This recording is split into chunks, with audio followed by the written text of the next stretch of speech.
Эне бул үй бүлөнүн куту, берекеси, шам чырагы, өмүрдүн башаты. Биз кайсыл жакка барбайлы, кыйналган учурда биринчи кезекте апаларыбыз эске түшөт. Аларга кайрылып кеңеш сурайбыз, акыл сурап колдоо күтөбүз. Ар бир адам эненин кеңешине, жылуу сөзүнө муктаж.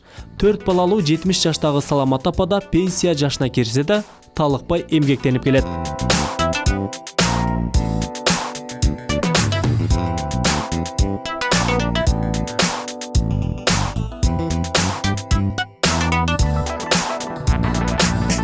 Жетимишке чыгып пенсияга чыктым.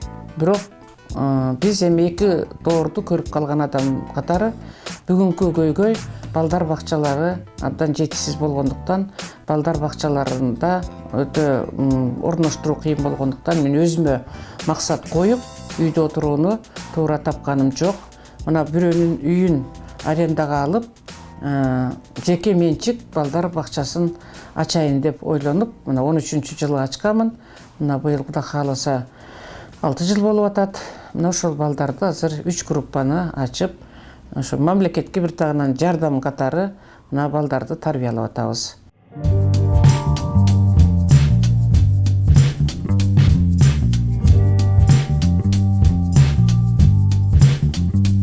Кудай кааласа бактылуумун. Себеби эненин бакыты биринчи үй бүлөдө башталат. Мына эми армансыз адам болбойт. Акеңер 30 жыл мурун өтүп кеткен. Ошого байланыштуу кызматтарды алмаштырууга туура келди. Себеби жалгыз балдарды тарбиялоо оңой эмес экен.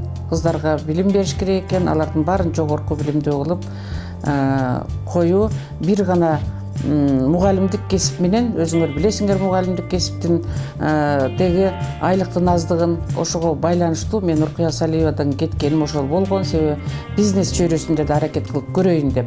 Бирок балдар бакчасына жиберишти, ошону менен бирге бизнес чөйрөсүндө да жүрдүм. Ошентип балдарды чоңойтуп алдым.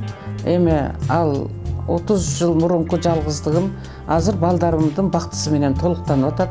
Мен өтө бактылуу аялмын. Себеби бүгүнкү күндө көрүү, 2 доорду көрүү ар бир адамга эле насип кыла бербейт балдарым. Ошондуктан мен өзүмдү абдан бактылуу эне сезем. Анан кыздарым баары бала чакалуу болуп, алды жанагы неберелүү болуп калгандыктан мен кыздарыма да энелик бакыт каалайм. Март келатканда эле биз майрамды өзүбүзчө ээлигип калабыз да. Şu biri gül verse eкен, kutlukdasa eкен деп эле. Бул өзү чоң бир традиция болуп калыптыр бизге. Эшиктен бирөө кирсе үмүт кылып турабыз да, майрамыңыз менен деп айтарбы экен деп. Айрыкча мугалим үчүн өтө чоң бакыт таалайт да бул нерсе.